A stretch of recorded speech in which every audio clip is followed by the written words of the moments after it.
on artists whose work embodies those very insights as we move on to a special recognition that really supports the continued growth and development of emerging artists. And the Sining Filipino Art Residency Prize is awarded to an artist whose work demonstrates exceptional vision and promise.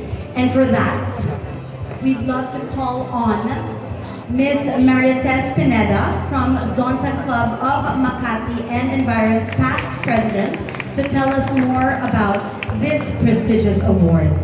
Thank you very much.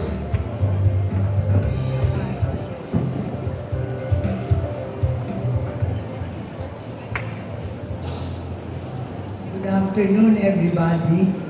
It's so nice to see all my friends here, especially our friends from the Diplomatic Corps and my artist friends. They're all here. Thank you very much. Pati sila Ronald dumating, no? Ronald, SB, and Manny. Thank you, thank you. Without you, we cannot do this. Art residencies play a vital role in the life of an artist. They provide something that is increasingly rare in today's creative landscape: time, space, and mentorship. In these environments, artists are able to step away from the immediate pressures of production and enter a space for reflection, experimentation, dialogue, and a deeper engagement with their work. The Sining Filipina Residency Program was created with this purpose in mind. It extends the impact of the Sining Filipina competition by supporting what comes after recognition, providing women artists with opportunities to further develop their practice through mentorship, immersion, and exchange within artist-led spaces. Guided by Zonta International's mission of service and advocacy, this initiative reflects our commitment to creating meaningful opportunities for women.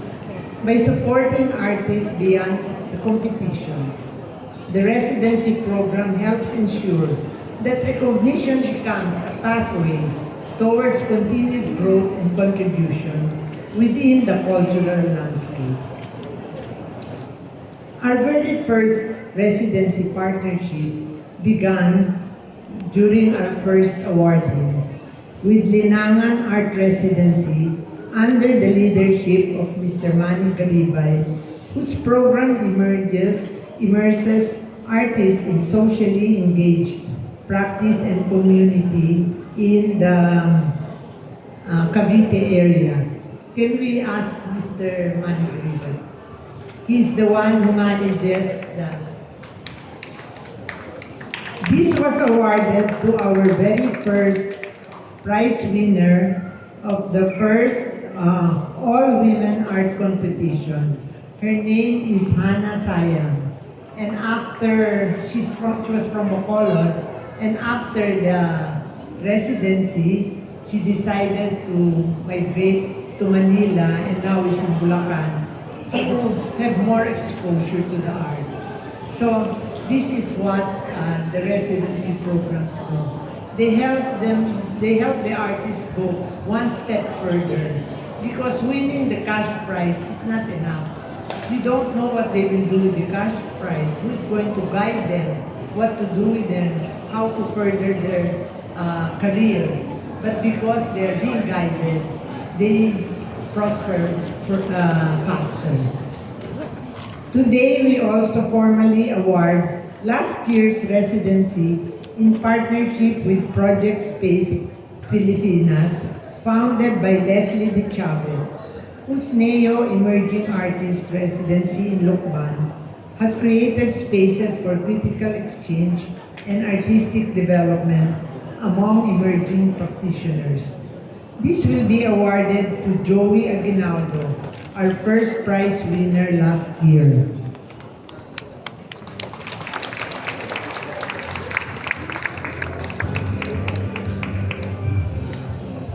And for this year, we are honored to award a residency with Esquilita Art Farm, founded by Alfredo Esquilio Jr., where artists are supported through mentorship, studio immersion, and community engagement within a living artistic environment.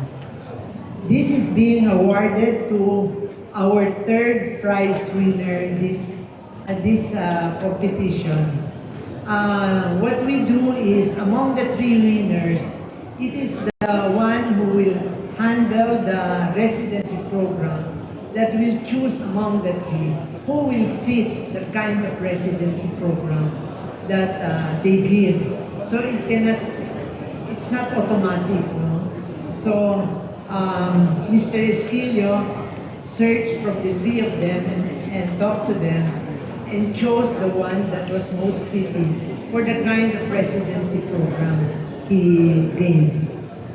While connected to the spirit of Sining Filipina, the residency placements are determined through a careful and rigorous selection process that considers many factors beyond the competition itself, including artistic voice, commitment to practice, openness to mentorship, and the potential for meaningful growth within each residency environment.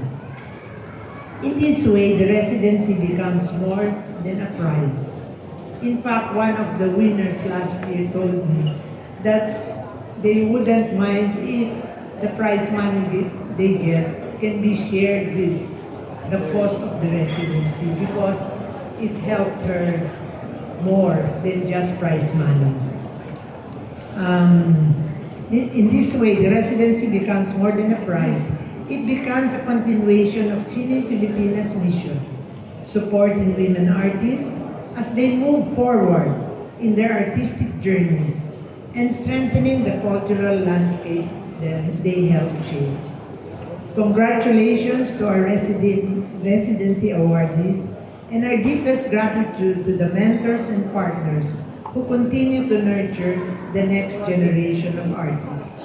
The artists claim that this is their payback time. They have reached their career, the peak of their careers, and now they're willing to share what they have learned in their career with these younger artists. Thank you. Thank you, and if you could kindly stay. Before we move forward, we'd like to acknowledge the presence of Senator Risa Monteveros. Thank you very much, Senator, for being with us and gracing us with your presence today. And let's take a moment to commemorate this with a photo up first. If you can kindly stand as well.